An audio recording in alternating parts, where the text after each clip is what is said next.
Masuknya sisa kayak ya gue tahu aku orang kapok.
Cek, cek, cek. Nggak ada. Oh, udah kah? Oke, oke, oke, oke. Thank you. Oke, mana nih? Nah, ini dia. Mana nih? Udah ada berapa orang nih? Oh, udah ada 17 ya. Mungkin kita udah di-record kan, udah aman ya. Mungkin kita nanti teman-teman yang kalau misalkan nggak join bisa lihat recordnya aja ya. Mungkin kita langsung bahas aja makro update karena kemarin kita habis dapat good catalyst guys ya. Kalian pasti tahu apa FOMC red cut ya kan. Kemarin kita udah ada red cut. Nah, efeknya kepanjangannya bagaimana nih Bang? Kan sekarang kita pengennya nah, ke depannya gimana? Oke, mungkin kita langsung bahas aja. Next, sebelum kita lanjut, disclaimer, analisa ini cuma hanya analisa sementara, nggak ada ajakan menjual atau membeli sebuah aset. Alangkah baiknya kalian do you own research untuk membeli aset keputusan kalian. Oke, kita lanjut langsung aja. Nah, cut rate, interest rate by 25 BPS kemarin habis kita cut rate 25 BPS. Nah, sebenarnya bagus nggak Bang untuk jangka kepanjangan? Nah, harusnya ya bagus. Bagus karena apa ya? Suku bunganya itu diturunin, ya kan? Nah, likuiditas in the market harusnya menaik. Nah, ketika likuiditas in the market naik, nah harusnya risk on asset maupun gold itu akan naik dalam jangka ya itu 3 sampai 6 bulan ke depan nggak ada langsung gitu. Nah, tapi kalau kita lihat Trump itu ya kan dia pengen interest rate itu ke satu ya kan. Nah sebenarnya bahaya nggak Bang kalau misalkan suku bunga ke satu? Sebenarnya jawabannya bahaya guys. Karena apa? Ketika suku bunga diturunin, angka inflasi itu efek kepanjangannya tuh juga bahaya bakal bisa naik karena apa likuiditas in the market itu terlalu banyak uang yang beredar di market tuh terlalu banyak jadi ya kayak inflasinya tuh harus diperkirakan nah makanya kalau ke satu tuh terlalu optimis ya tidak-tidaknya ya ya kita lihat ke depannya nanti jadi kalau misalkan ada bilang ke satu gitu itu terlalu optimis jadi jangan lah cuma ya kalau misalkan ditanya berkepanjangan ini sangat-sangat bagus untuk on risk aset maupun gold gitu oke kita lanjut nah efeknya nah ini menurut data historis kalau misalkan kita ada yang namanya red cut ya kan nah kalau kalian perhatikan di sini oke nah setiap kali red cut gold itu rally oke gold rally ini menurut historis ya ini September September 2007. Oke, red card ya kan? Gold rally. Oke, ketika red cardnya ditahan sideways, nah apa yang terjadi sama gold? Sama, dia cuma sideways aja di area-area situ ya kan? Nah, ketika red cardnya naik ya kan, mulai dinaikin ya kan, inflasinya mulai naik. Apa yang terjadi sama gold? Dia mulai sideways ya kan? Nah, ketika red cardnya diturunin lagi, suku bunganya diturunin lagi, apa yang terjadi sama gold nih? Mulai rally lagi, suku bunga ditahan ya kan? Mulai ditahan, goldnya sideways. Suku bunga dinaikin, apa yang terjadi sama gold di sini? Mulai turun. Nah, pokoknya ini tuh sama kayak ya udah Nah, siklus pokoknya itu sama kayak ya udah sih. nanti ya guys untuk Nanti kita ya guys. aduh mic ada yang Aduh, muncul kayaknya ada sorry yang sorry. sorry. Hmm, Sebentar, sebentar.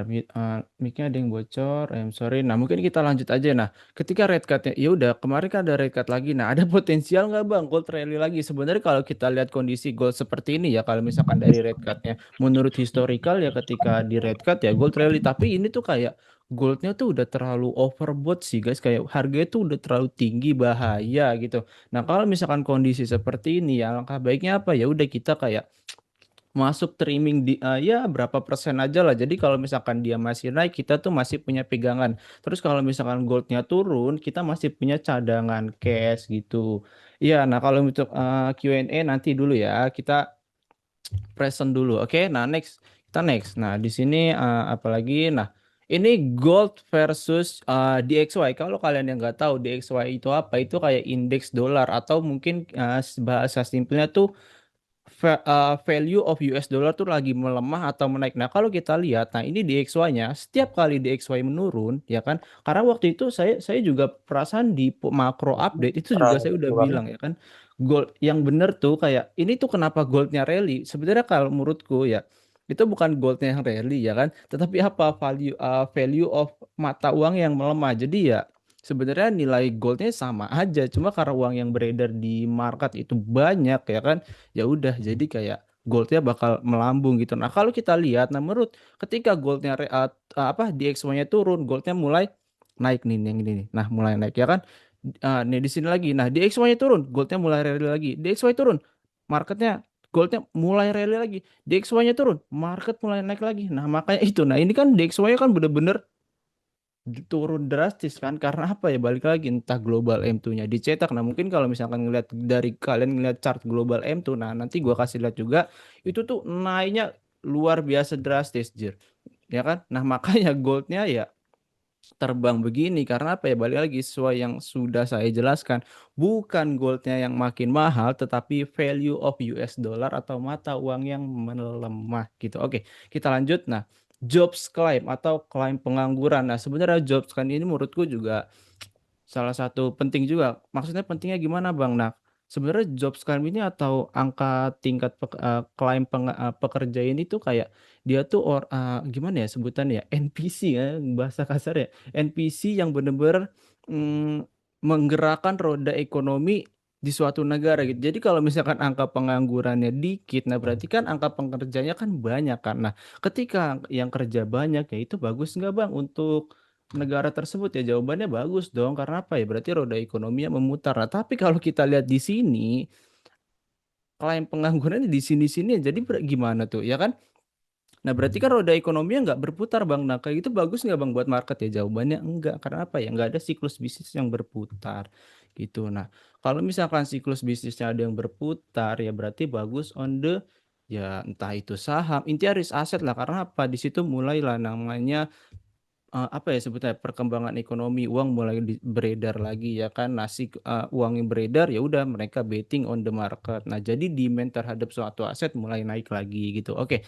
Nah, sekarang kita switching lagi kemana? Ya udah ke altcoin atau alternatif koin ya kan. Nah, sebenarnya ini mungkin kalian udah ngeliat juga sih, udah saya update juga ya kan di internal ya kan.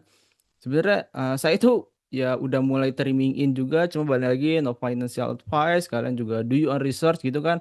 Nah setiap kali nih historicalnya ya, sesimpel kayak setiap USDT dominance-nya itu turun ya kan, kita tuh ada potensial rally untuk altcoin nih guys, atau alternatif coin. Nah kalian lihat nih, USDT ya turun ya kan, altcoin ya kan, alt season mungkin bahasa kalian tahu ya, USDT dominance turun, alt season lagi ya kan. Nah di sini nih, ketika USDT dominance naik, nah bahkan ya kalau altcoinnya berarti menurun kan. Nah, ya kan. Nah, sebaliknya lagi USD-nya menurun, USDT dominance-nya menurun, ada potensial alt season ya kan. Nah, ketika di sini USDT dominance-nya menaik, ada potensial atau market dump. Intinya seperti itu. Nah, sekarang nih, sekarang tuh ada sekarang kondisi USDT dominance itu lagi ada di resistennya atau di topnya ya kan. Nah, jadi kesimpulannya apa ya Bang? Ya udah, menurut dari data-data historis, ketika USDT dominance menurun ya udah, kayak alternatif coin itu bisa potensial rally. By the way, kita mungkin cepat aja guys sebentar karena ya terbatas waktunya juga. Oke, nah Nah, red cut effect. Nah, kalau kita lihat dari Nah, di sini nih, red cut effect ya kan. Nah, setiap kali ini tingkat suku bunga, ini Bitcoin ya kan, ini gold ya kan, ini ketika dipangkas, ini ketika suku bunga dinaikkan. Oke. Nah, ketika suku bunga diturunkan ini nih, yang ini nih. Ya kan, suku bunga diturunin ya kan, kita lihat nih terhadap Bitcoin sama gold, ya kan? Dia mulai rally, oke? Nah, ketika balik lagi suku bunga ditahanin, goldnya malah diem kan di sini-sini aja tuh di nih suku bunga ditahan goldnya cuma di sini tapi kalau Bitcoin wah ini mungkin karena dia aset yang bisa dibilang masih early ya kan. Jadi masih liar gitu. Jadi kayak ya mungkin nanti ke sini dia lebih lebih lebih kayak apa ya? Lebih respect lah ya terhadap makro gitu. Nah, oke. Nah, kita lihat di sini. Ketika suku bunga dinaikin, apa yang terjadi terhadap gold? Ya kan? Goldnya mulai menurun. Sedangkan Bitcoin juga kalau kita lihat, nah jadi kayak balik lagi masih real, apa real kan apa liar gitu kadang ngikutin, kadang nggak ngikutin ya kan. Nah, di sini kita lihat nih gold Bitcoin-nya turun, ya kan. Nah, ketika di sini suku bunga diturunin, mulai diturunin. Nah, apa yang terjadi sama gold ya kan? Mulailah rally ya kan. Nah, makanya ketika ada yang dibilang red card ini penting nggak sih Bang untuk indeks apa ya sebutannya indikator kita menentuin arah market ke depannya sebenarnya ya, bisa dibilang penting juga. Cuma kalau menurut saya yang paling penting itu global liquidity, guys. Apa itu global liquidity? Yaitu jumlah uang yang beredar di masyarakat, ya kan? Semakin banyak uang yang beredar di masyarakat, ya kan? Ya udah, semakin sesuai yang saya bilang kayak bukan asetnya yang makin mahal, tetapi value of mata uang atau currency tersebut yang makin melemah gitu. Oke, nah ini kita money flow. Oke, sekarang money flow. Kalau kalian perhatikan, nah ini yang merah S&P, yang kuning ini gold, ya kan? Yang oranye ini Bitcoin. Nah, kalau kita perhatikan, ya kan? Nah, money flow-nya ini tuh lagi besar banget kemana? Yang satu S&P 500 atau kalau kalian tahu itu indeks saham terbesar 500 di US ya kan? Yang kedua kemana? Ke gold nih. Kalau kalian lihat, nah, terus orang tuh kayak belum ada lah money flow atau uang yang masuk terhadap Bitcoin. Nah, makanya saya tuh kayak kalau ngelihat kayak gini aset yang udah terbang tinggi gitu kayak udahlah kita tracking profit. Saya kan juga udah masuk gold dari 3.641 ya kan. Udahlah taking profit kita mulai trimming in ke aset yang belum perform gitu. Cuma ya kalau dibilang masih pegang gold ya masih lah. Sebenarnya kalau gold enggak sih kalau fisiknya ya lebih ke future sih ya. Cuma ya ya udah kayak mulailah trimming in terhadap aset yang belum perform gitu. Kemana ya? Kalian tahu jawabannya. Cuma balik lagi, do you own research? Jangan jadikan acuan saya sebagai keputusan investasi kalian karena ya ya udah kalian harus punya keputusan yang bijak gitu, oke? Nah, nextnya, nah ini potensial Bitcoin versus gold. Nah, kalau kita lihat, nah, aduh bang, ini kok ini baru baru ngeliat nih saya chart ini nih. Nah, ini kan Bitcoin slice US apa XAU gitu. Nah, maksudnya apa, Bang? Kalau misalkan chartnya ini naik ya kan, berarti Bitcoinnya menguat, USD apa goldnya melemah gitu. Nah, kalau kita lihat di sini, ini tuh mengartikan Bitcoin slash XAU-nya itu menurun nih. Nah, berarti apa? Berarti Bitcoinnya lagi melemah, tapi goldnya tuh value lagi naik. Nah, sesuai dengan chart yang kita lihat kan di sebelumnya nih gitu loh. Nah, sekarang Bitcoin slash XAU-nya itu lagi ada di area apa? Area benar-benar major area ya, area-area equilibrium-nya. Nah, kalau misalkan ini benar-benar di base, ya udah berarti kalau misalkan nanti naik ya berarti ada potensial Bitcoin-nya rally, entah XAU-nya yang sideways atau goldnya yang turun. Nah, cuma balik lagi ya, emang ini emang marketnya emang rumit bejir main itu kayak sulit lah. Nah kalau kita lihat dari ini goldnya udah mulai overbought, Bitcoinnya udah lagi sideways, lagi nggak ada money flow. Takutnya ya institusi besar dia udah trimming out terhadap gold, mereka tembakin ke aset yang belum perform karena nih kripto ini sudah masuk ke aset-aset institution guys, dimana udah banyak yang kayak ya siapa ya Wintermute sebenarnya Wintermute enggak sih iBit ya kan terus apa lagi udah banyak yang mengikuti playbooknya MSTR. Kalau kalian belum tahu ya MSTR tuh kayak dia perusahaan chips tetapi memasuki Bitcoin terhadap apa ya sebutannya pembukuannya atau apa ya sebutannya intinya kayak dia intinya di perusahaan tuh dia masukin Bitcoin kan kayak orang perusahaan chip tapi kok malah masukin Bitcoin tapi yang mengikuti guys mengikuti playbooknya MSTR itu banyak banget, ada kisaran 164 atau 300 berapa, ini intinya average-nya kisaran segitulah. Nah, berarti apa kan benar-benar ketika ada news misalkan misalkan apa ya, misalkan Indo apa ya, Madura Mart gitu kan, misalkan ada saham besar nih Madura Mart, masukin Bitcoin terhadap eh, apa ya, perusahaannya gitu. Nah, banyak orang berspekulasi kepada sahamnya untuk sahamnya makin terbang gitu. Intinya gambarannya sesimpel gitulah. Makanya kayak ya udahlah gitulah. Nah, nextnya Bitcoin logaritmik. Nah, ini kok Bang, kan kita kan anak-anak forex Bang, kok tiba-tiba ke kripto Bang. Nah, sebenarnya ya jadikan kalau misalkan gini gini aja deh, kayak gambaran aja lah ya, pembelajaran aja gitu, oke.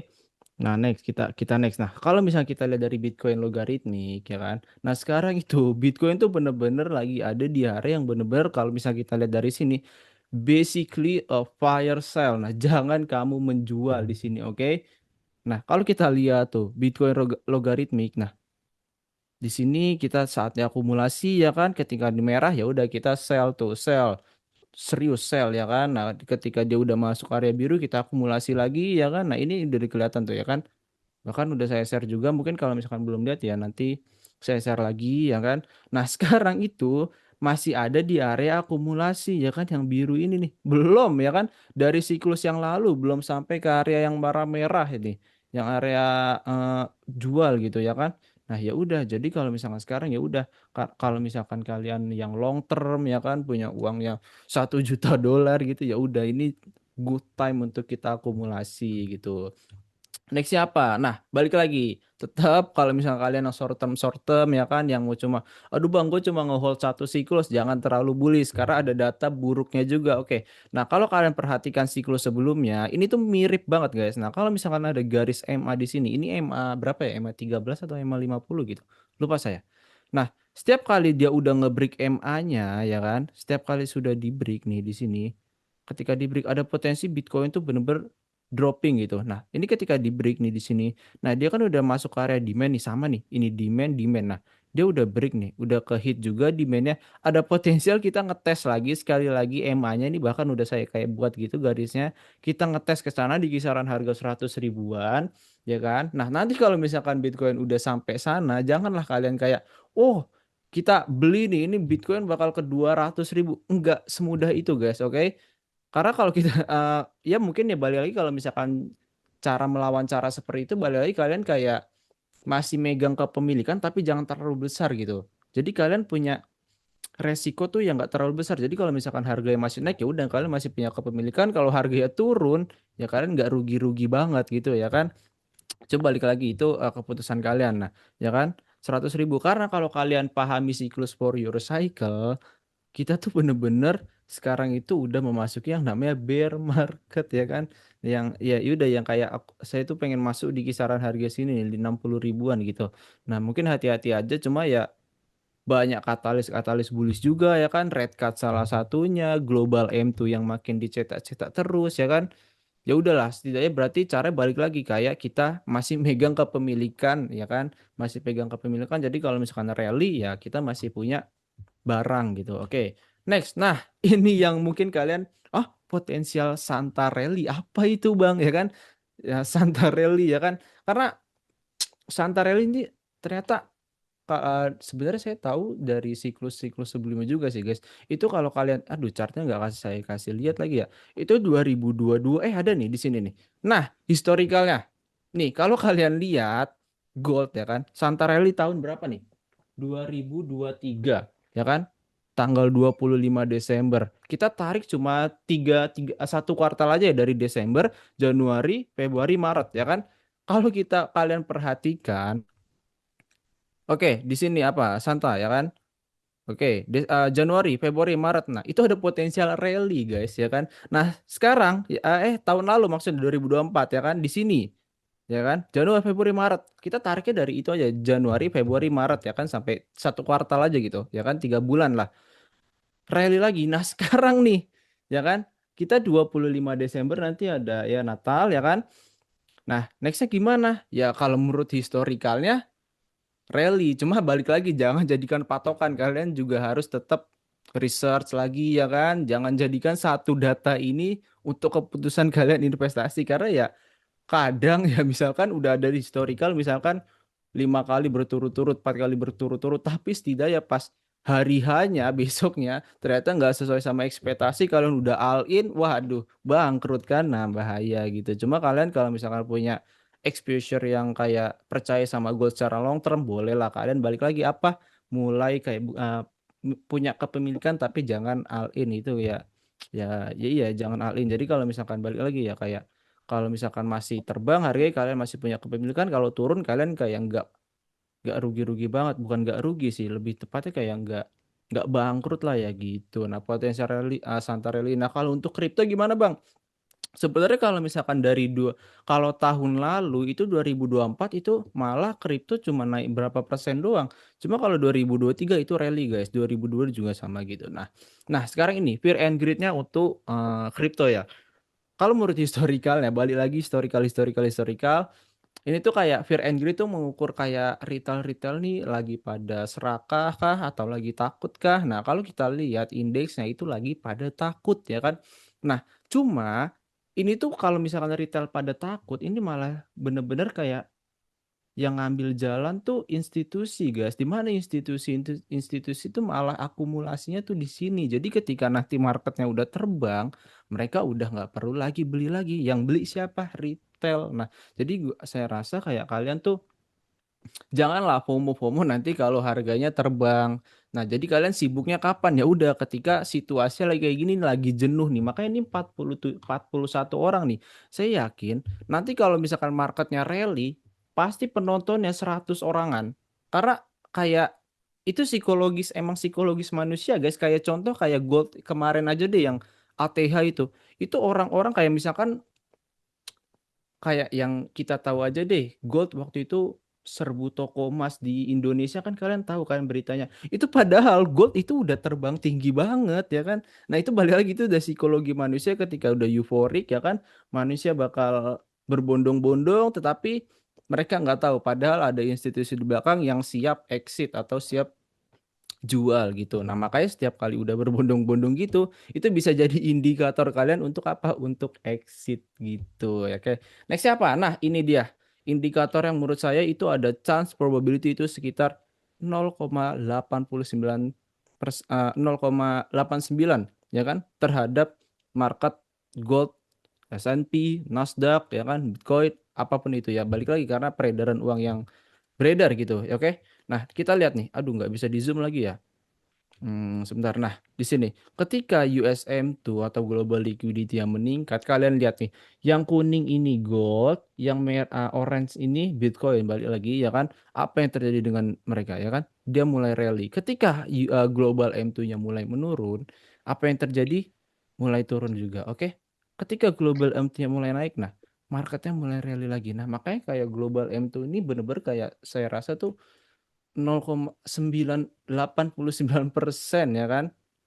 Sebenarnya ya ini risetnya bukan dari saya juga sih, adalah risetnya saya baca artikelnya itu sekitar 89%. Karena kalau kalian gabungin sama Nasdaq ya kan, kalian gabungin sama S&P itu bener-bener mirip guys. Berarti apa Bang? Ya berarti balik lagi, bukan aset yang semakin mahal, tetapi uangnya yang makin melemah. Oke, gitu. Nah, Harvard University ini baru saya update kemarin, apa ini tadi kayaknya tadi.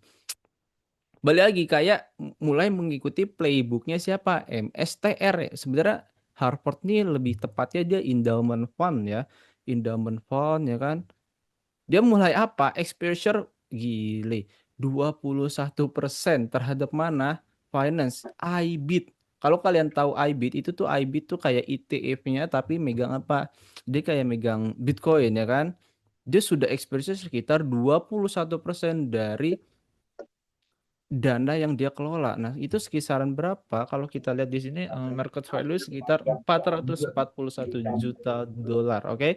Nah, di top 1. Nah, berarti kan bener-bener dia megang besar kan, berarti kan coba deh, ada endowment megang uang besar ya kan, beli Bitcoin sekitar 21% dari total portofolio, dia kan nggak mau kan, berarti kan dia udah kayak riset apa ya, udah riset sedalam mungkin untuk kenapa gua naruh Bitcoin sebesar ini ya kan, dan ujung-ujungnya pasti kan dia nggak mau rugi kan. Nah, jadi kalau misalnya aduh bang, gua nggak mau Bitcoin bang, ya udah mending ini jadikan kayak pelajaran lah. Kita tuh kayak nggak lebih pinter dari mereka, mereka tuh pasti jauh lebih pinter dari kita ya kan. Kenapa dia udah exposure ke Bitcoin ya? Ada yang kita nggak tahu kenapa ya kan. Jadi ya saya rasa kita boleh lah ngikutin playbooknya kayak hedge fund ya kan, smart money gitu loh. Janganlah kayak melawan paus-paus besar gitu kayak, aduh bang, gua anti Bitcoin, gua mending megang US dollar aja, gua mending megang rupiah. Aduh, ya janganlah ya. Nah, ini kemarin ternyata guys, ini tuh The Fed tuh memunculkan satu berita lagi apa namanya Treasury Bills atau T-bonds ya lebih tepatnya. Jadi dalam tanda kutip kayak The Fed ini nggak mau bilang QE. Jadi eh, gimana ya? Dia udah stop QT tapi pengen QE. Cuma publik tuh bilang kayak saya nggak QE padahal di QE quantitative easing ya kan. Nah, itu apa? Dia sudah membeli sekitar 50 berapa nih? Coba entar sebentar, sekitar 40 miliar US dollar ya kan? 40 miliar, 40 billion dolar itu mulai kemarin tanggal 12 Desember. Nah, efeknya apa Bang? Nah, kalau misalkan menurut artikel yang saya baca ya kan, itu bonds atau yield dalam jangka waktu under 1 tahun, itu yieldnya itu menurun guys. Ya kan? Nah, tapi kalau 10 tahun itu yieldnya menaik. Nah, ini aneh nih. Aneh kenapa Bang? Harusnya ketika rate cut ini mau nggak mau yield jangka mendekat, jangka panjang itu harusnya sama-sama menurun. Karena apa ya? Orang rate cut kan mereka ya smart money, bigger money mending beli risk aset aja, orang yieldnya turun kan. Nah, tapi ini yield 10 tahunnya tuh malah naik kan. Jadi kan kayak ada something kan. Nah, somethingnya gue jujur nggak tahu ya kan, aneh aja gitu kayak misalkan jangka 1 tahun turun tapi jangka 10 tahun naik ya kan, ada something lah itu ya. Nah itu mungkin kalian bisa research sendiri. Nah gue jujur gue mentok tuh di situ. Nah mungkin kalian bisa cari-cari di manapun lah, di tweet ya kan, di Telegram manapun itu. Nah oke, sekarang kita charting atau kita market update untuk besok, karena besok kita sudah bantai-bantai lagi market ya. Kita mulai pertama dari Bitcoin update dulu ya kan, terakhir nanti gold ya kan. Nah, kalau kita lihat dari high time frame-nya ya kan, high time frame H4-nya. Nah, kalau kalian perhatikan di sini sebenarnya menurut di sini kan kalau kalian perhatikan ada trend frame apa? Trendline daily kan di sini. Nah, belum di break. Nah, berarti kan mengindikasikan apa, sellernya tuh masih kuat gitu kan, masih soalnya masih di bawah trendline gitu. Nah, tapi kalau kalian lihat dari H4-nya ya kan di sini. Nah, ini dia udah mulai nge-break nih, guys. Nah, berarti potensial bagus nggak, Bang? Bagus. Nah, terus nah berarti kan itu satunya tuh udah mulai ada flow masuk lah, demandnya udah mulai masuk, sellernya udah jenuh, bayarnya mulai masuk. Nah, terus kalian perhatikan nih, di bawah sudah ada mulai trendline juga nih. Nah, jadi yang kita fokusin sesuai yang saya update kemarin, kita harus fokus sekarang ke trendline yang bawah ini.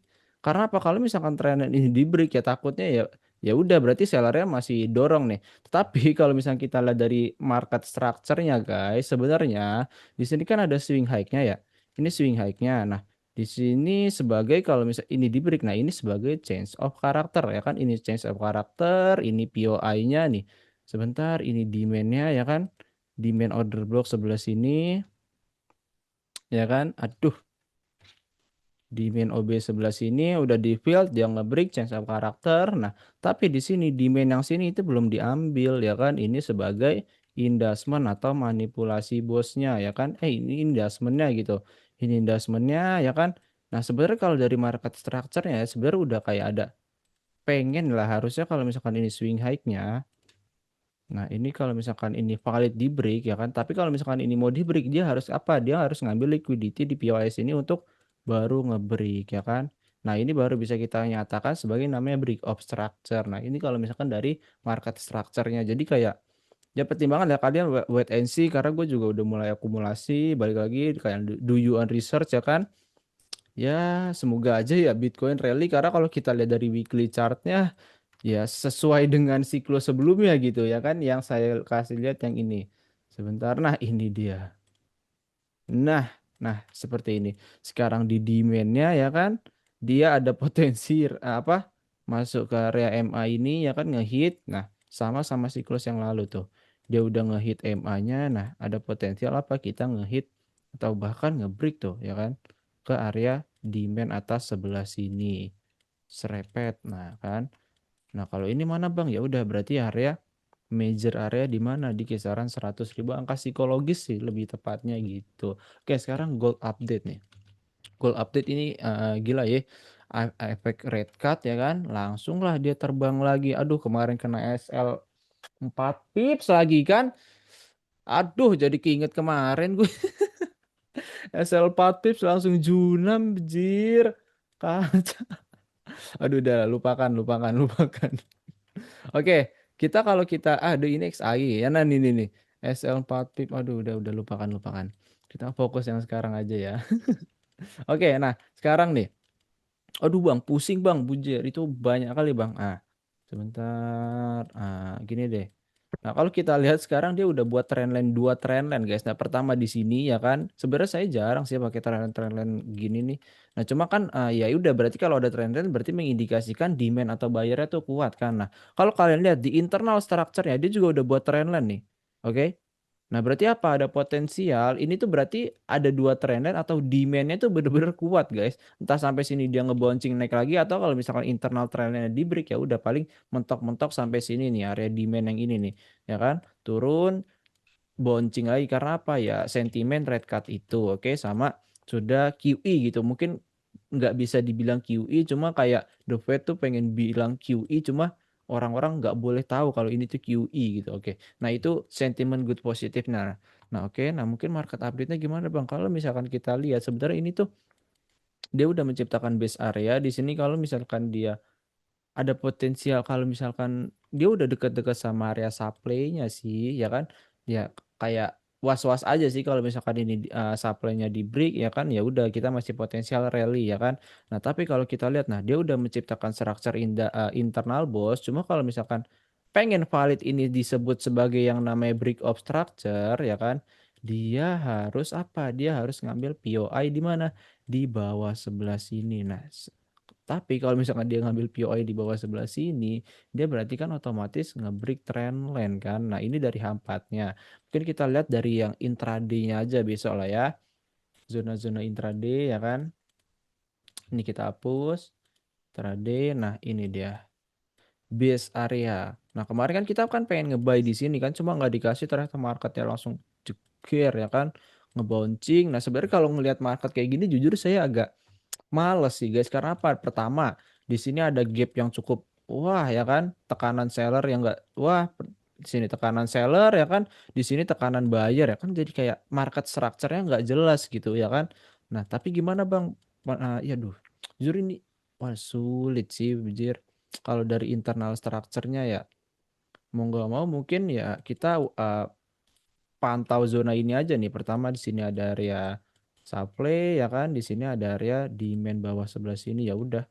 Nah, ini gambaran nanti kalau misalkan dia nge-break yang terdekat aja gitu. Jadi kalau misalkan dia ke bawah terus ini di break ya udah kita ada potensial apa ngambil area base yang di bawah sebelah sini gitu. Nah, tapi kalau misalkan dia masih rally ke atas cuma kayaknya sulit sih kalau rally ke atas karena ya tekanan seller ini nih balik lagi. Jadi paling ngambil area demand ya kan area supply sini. Ya nanti mungkin ya sideways di sini ya kan. Sideways di sini kita lihat nanti ke depannya gimana gitu. Oke. Nah, by the way kalian yang mau nanya mending langsung nanya sekarang deh. Kalian komen-komen sekarang ya kan. Biar nanti langsung saya bacain. Kalian request Bang, request Bitcoin Bang, request Solana Bang, apa gitu. Bang, request Euro. Oke, gimana nih? Kalian ada mau nanya nggak? Bitcoin Bang. Lah, perasaan udah gue bahas tadi bejir. Fokus daun aja Bang. Hah? Fokus daun. Daun apa guys? ETH Bang. Udah mana sih cara bacanya? Bentar guys. Aku pengen bacain komentar. Nah, ini dia nih. Sabar ya, guys. Nah, tunggu. Bitcoin Bang. Bitcoin tadi udah kita bahas, guys. Fokus daun. Daun apa? Oh, XAU. Fokus XAU. Oke. XAU ya. Ya, kalau kita bedah dari internal structure-nya lagi ya sebenarnya ini sih kalau dari M15 kan ini area ini kan terlalu besar kan. Nah, berarti kita harus turun ke lower time frame-nya ya kan. Ya udah, area supply ini kita perhatiin. Nah, ini potensial rejection di sini ya kan. Nah, terus kalau misalkan dari demand-nya ya udah berarti yang ini. Ya kan? Sebenarnya kalau kita bedah lagi dari market structure-nya ya kan. Di sini sebagai investment-nya, aduh, di sini sebagai investment ya kan. Ya kan, di sini investment. Tuh iya. Ini nggak ada nih sideways malah ya kan. Ini karena market udah jenuh sih kemarin sih jam 1 malam tuh. Jadi market structure udah mulai nggak jelas ya kan. Karena market udah mau tuh. Nah gitu. Jadi makanya saya rasa kalian besok jangan langsung terburu entry ya kan. Karena ya ini di tengah-tengah gitu ya kan. Entah dia mau ke atas atau ke bawah. Cuma kalau misalkan dia mau ke atas mungkin ya nge-break area swing high ini dulu nih. Nge-break ya kan. Nih. Nge-break, retrace, nge-buy, king langsung BS ya kan, langsung zona BS king, asik, jebret. Gitu. Cuma kalau misalkan dia, karena kalau kita perhatikan di sini ada apa? Structure liquidity bahaya di sini. Kayak ada potensial dia di switch. Cuma kita lihat lagi, balik lagi, itulah manfaatnya atau fungsi yang namanya kita konfirmasi gitu. Takutnya apa? Ini nih structure liquidity ini nih di sweep ke bawah gitu. Untuk apa? Dia ngambil demand di bawah, oke? Gitu bejir. Sebentar guys. Sebenarnya besok kita live sih jam 6. Kita bedah lagi kita, oke? Apa nih? ETH Bang. ETH Bang. Oke. ETH. Sebenarnya kalian ada yang mau nanya ini enggak sedikit tentang makro Bang, Bang. Ini gimana Bang? Ini gimana Bang? Sebenarnya kalian nanti lihat recordnya aja sih kalau misalkan masih bingung ya kan. Oke, ETH. Jadi saya megangnya spot doang sih nih guys. Saya nggak megang kepemilikan ya kan, jarang main futures di sini. Oke, kalau kita lihat dari market structure ya, di sini kan dia udah berhasil ngambil POI, di sini sudah valid sebagai break of structure ya kan, break of structure di sini, tapi POI sininya itu belum diambil. Nah, berarti ini nggak valid sebagai yang namanya break of structure, tapi apa? Ini manipulasi bos, oke? Ini manipulasi bos. Nanti by the way abis ini ada Abang Celo diisi sama Abang Celo lagi ya guys. By the way habis ini di sini ada TS atau turtle subnya ya kan. Nah, mau nggak mau dia harus ngambil POI dulu sini untuk apa? Baru ini dinyatakan sebagai valid, yang high ini dinyatakan valid sebagai break of structure. Nah, tapi gimana Bang kalau misalkan dia cuma ngambil POI di bawah sebelah sini, ya kan dia turun sampai sini doang. Sebentar. Dia ngambil POI sini ya kan, ngambil POI sini cuma langsung naik. Nah, berarti ini bukan break of structure tapi internal bos, oke? Seperti itu, karena swing low yang ini nih, ini adalah investmentnya, oke? Ini investment, ada potensial week ini tuh di sweep, oke? Week ini di sweep, oke? Nah, seperti itu abang-abang, sangat mudah bukan? Mantap. Nanti by the way SMC kita buatin lah ya videonya bejir. Nah, XAU Bang, nah gimana? Oh, ini ada yang nanya ternyata, banyak kali, cok, buset. Jadi XAU di bakalan ambil OB-nya dulu ya Bang, kemungkinan besar. Jadi XAU bakal ambil OB-nya dulu. Iya, karena ya untuk balik lagi, dia kenapa harus ngambil POI order block seperti itu? Karena untuk apa ya? Untuk liquidity guys, liquidity ini apa sih XAG ini ya? Liquidity. Jadi kalau misalkan kita lihat nih, market misalkan pengen gerak nih ya. Oke nih, saya contohin nih. Misalkan market pengen nge-break ke atas terus nih. Dia tuh harus setidaknya retrace atau koreksi untuk apa? Dia ngambil bahan bakar guys. Di mana boleh POI ya kan?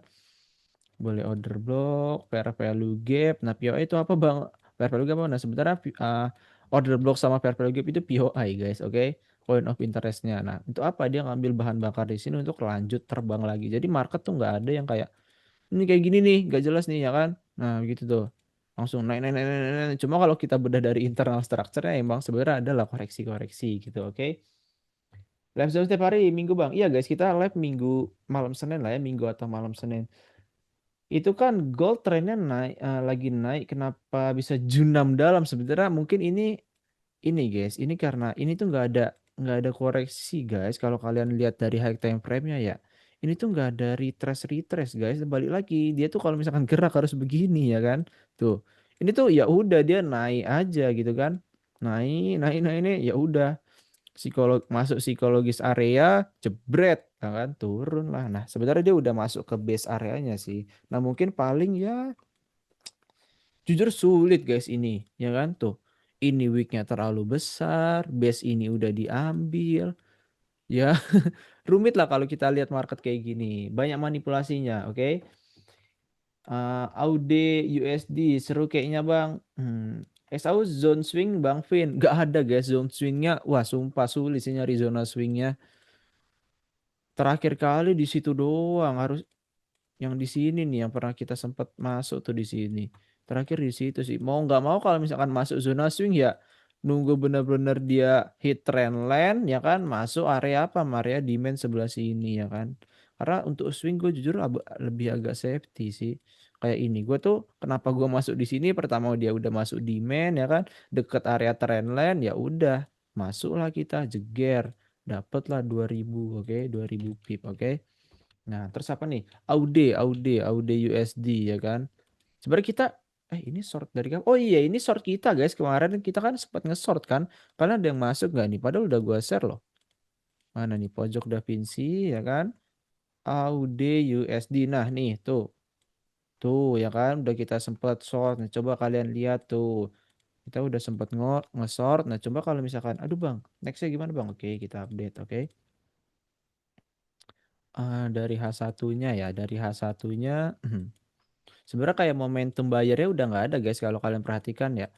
Itu jadi kayak momentum tuh apa sih Bang ya? Tuh udah begini tuh ya kan? Ya kan? Nah, cuma kalau kita bedah lebih dalamnya sebenarnya hmm, hmm, dari M30 nggak jelas sih ini anjir market structure-nya malah cok. Sebenarnya di sini ada konfirmasi TS ya kan? TS turtle soup ya kan? Di sini POI order blocknya. Ada POI order block ya kan? Di sini ya udah sih mungkin kita nyari konfirmasi sih nanti ya. Dia masih ini sideways guys jatuhnya tuh. Sideways nggak ada konfirmasi mau naik atau turun bejir. Kalau mau turun ya mau nggak mau dia harus nge-break swing low yang ini di misalkan jebret. Nah, kita nyari POI ini atau POI ini untuk kita selling nge-short gitu. Oke. Ini masih sideways jadi ya udah gitu. Mungkin nanti kalau misalkan kalian ini kan sideways Bang, berarti gua try buy di sini boleh dong Bang. Boleh, oke. Try buy di sini boleh karena kalau kita lihat dari high time frame juga sebenarnya biasanya bullish gitu ya kan. Gitu guys, oke. Nah, cuma tekanan ini sih yang jadi kalau misalnya kalian mau nge-buy ya tekanan seller ini sih yang harus jadi pertimbangan, oke. Siapa tahu nanti dia retrace ke sini ya kan. Retrace ke POI sini langsung jebret ya kan gitu, oke. Apalagi nih? Duluan mana ke 96 atau ke 81 Bang untuk Bitcoin? Sebenarnya kalau aduh ini apa sih? Bitcoin ya, sebentar. Kalau menurutku kayak ke 81 sih guys. Kayak ke 81 sih. Coba kalau kita lihat liquidation head map-nya ya sebentar. Kalau kita lihat liquidation head map-nya. Ngelek nih. Jangan weekly, monthly. Nah, sebenarnya liquidity yang di bawah di 81 tuh udah nggak ada guys. Udah bersih tuh. Ya kan? Di sini bahkan udah bersih juga tuh. Udah disapu kan. Nah, ada potensial berarti kita kemana? Ya ke 96-an ya kan. Nah, ya kan kalau ini menurut liquidation map-nya. Cuma kalau dari market structure-nya nggak bisa. Ya paling ya kalau dia nggak ngambil sini ya kan. Ya berarti kita harus apa? Take risk gitu. Take risk di mana Bang nih? Berarti kita take risk di mana nih di POI yang ini, oke?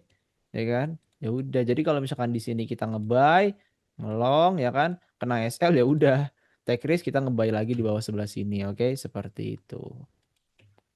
Cuma kalau kita lihat dari time frame 2 jam ya iya, mungkin kalau enggak area base ini bisa kalian manfaatkan ya kan karena ini apa ya itu tuh. RBS resistance become supportnya ya kan tuh. Tuh, oke. Seperti itu. ETH Bang, udah bejir. Bang bisa ajarin. Waduh, gue Elliott Wave sebenarnya nggak terlalu expert sih guys. Kolam lele iya guys. Structure liquidity atau kolam lele tadi. Sebenarnya kalau Elliott Wave tuh gue nggak terlalu mendalami sih. Cuma gua kalau misalnya kalian mau belajar Elliott Wave, mungkin saranku mungkin dari hack time frame-nya dulu sih. By the way, daily-nya nih, daily gold-nya ya kita lihat nih. Kan kemarin gua kasih ya, lu nggak bisa Elliott Wave, tapi kemarin ada Elliott Wave. Cuma kalau misalkan clear begini enak guys, nentuin Elliott Wave-nya tuh. Misalkan X1, 2, 3, 4, 5, ya kan, overbought ya kan, overbought sellernya jebret. Karena kalau kalian lihat ternyata di sini potensial QM cuy. Di time frame daily-nya ada QM. Nih, jebret tuh, ada potensial QM di situ. Nah, ya kan. By the way kita udah 47 menit guys, mungkin sebentar lagi lah ya. Mungkin nah, udah lah ya, mungkin last question ya kan itu aja. Nah, potensial QM di sini. Nah, apalagi udah konfirmasi week kayak begini. Cuma biasa week-week kayak gini tuh harusnya diambil, guys. Week-week kayak gini ya kan misalkan dia retrace, nah jadi ada potensial week ini tuh di sweep, jadi yang mana lu yang nge-sell di sini gua hantem lagi lu gitu. Nah berarti retrace-nya kemana bang? Ya repair value gap ini bisa jadi kalian pertimbangan, area demand ini ya kan bisa jadi kalian pertimbangan. Kalau ke sini bisa nggak bang? Jujur kayak udah sulit sih guys, udah sulit kayak ke situ ya kan, udah gak sulit karena MA-nya juga udah ke atas gitu bejir. Ini kapan gold tengah naik? CRT bang, bejir. Materi AMD. Nah iya ini habis ini kita sama Celo. Gimana Bang Celo sudah siapkah? Kita switching nih. Bang ajarin trading mandiri. Mungkin kita buatin modulnya nanti ya Bang Hendra. Sebentar. Sebenarnya modul-modulnya udah ada guys. Cuma apa kalian kalau cuma ngelihat cara bukunya apa modul gitu doang nggak ada video kayak nggak enak guys. Gimana Bang Celo aman? Share pandanganku besok nah ini start video boleh start video Bang Celo iya nih Bang Celo dong start video dong nggak bisa kah mana sih accountmu mana sih Halo, Bang, Bang. nah aman gimana mau share screen nggak mungkin cukup ya untuk saya udah kita dilanjut sama Abang Dacelo oke thank you semuanya guys bye bye Bentar, nih kita share screen dulu, guys, biar enak.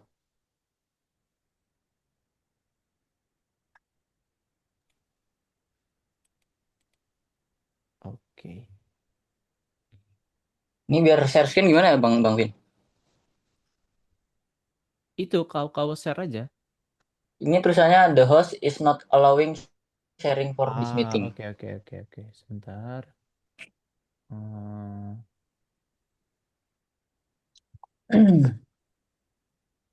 Bentar boleh. guys ya. Ini Bang kita jelasin Bang besok. Luis gimana udah kah Bang Luis Luis, Tolong dibantu Bang Luis, aku nggak ngerti nih. Gimana Bang Luis? Udah tuh, coba lagi Celo. Share screen lagi Celo, coba lagi. nggak bisa Luis. Kau nih, Bisa, udah tuh, udah aku apain itu. Udah. Bentar. Udah aku pindahin hostnya. Yang Celo YG yang ini, Iya, yang PP ku. iya udah aku jadiin jadi host. Emang iya. Iya. Celo, waktunya 10 menit lagi Celo. Bentar, ini kayak nggak bisa loh, Luis. Astagfirullahaladzim. Aku udah jadiin kau host loh.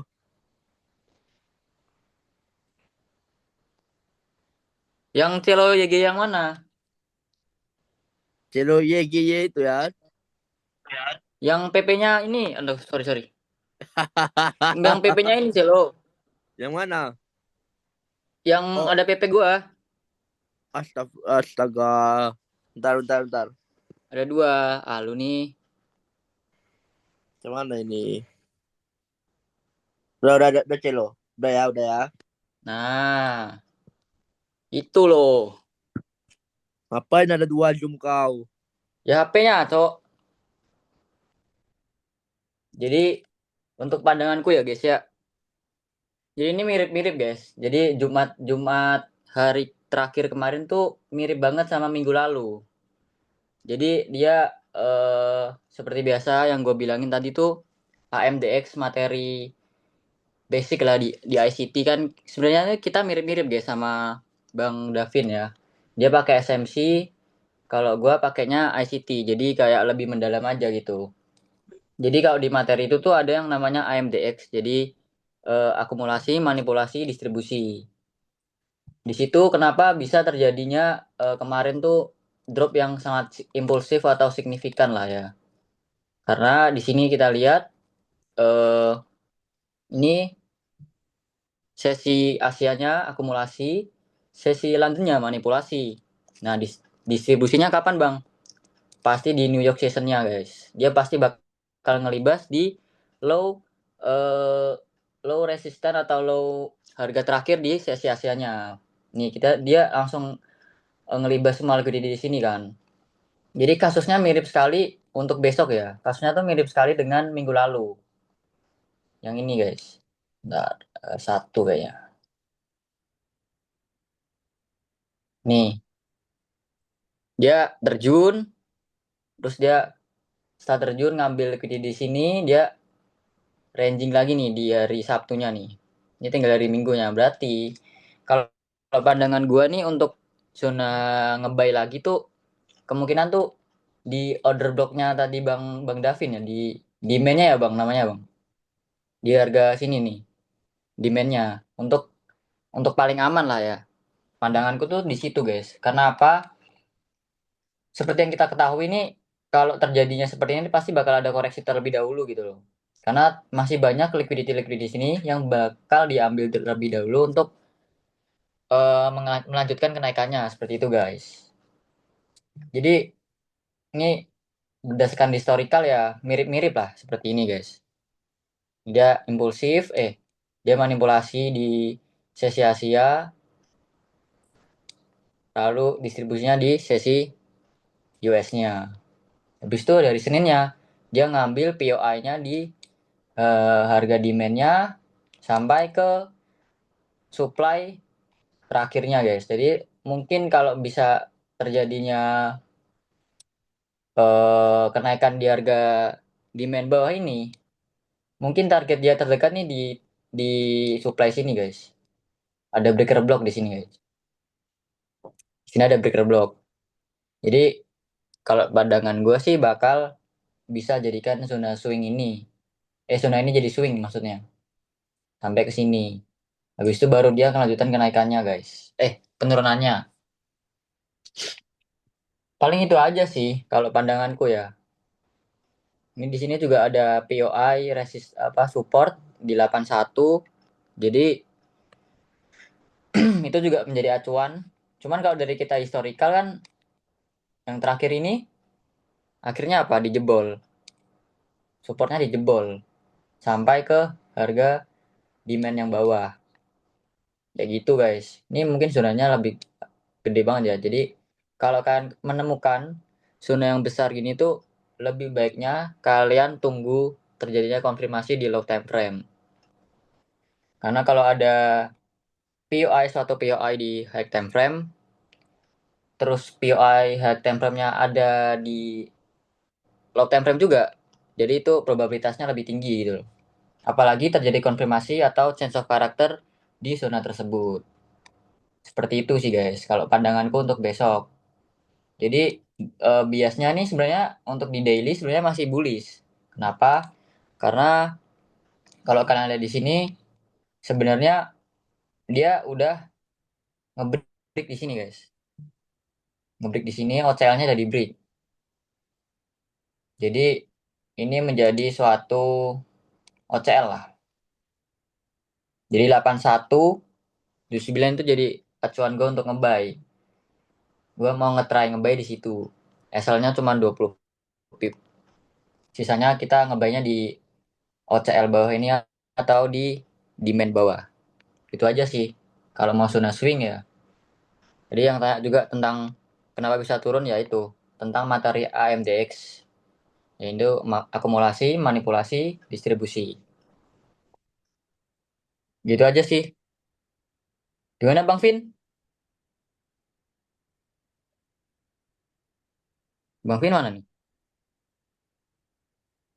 Sudah kah?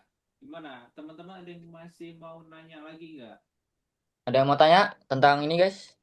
4 Bebas, menit bebas. lagi, 4 menit lagi guys. Ayo. 4 menit lagi cuy, 1 jam. Nggak ada kah? Kalau nggak ada mungkin cukup sih guys. Ya Celo. Turun. Bang boleh share outlook-nya nggak? Nanti kan sudah ku share bejir. Timbang challenge share lah ya. Oke, mungkin itu aja sih guys untuk kita apa namanya makro update, market update untuk hari ini. Kita lanjut lagi next week ya kan.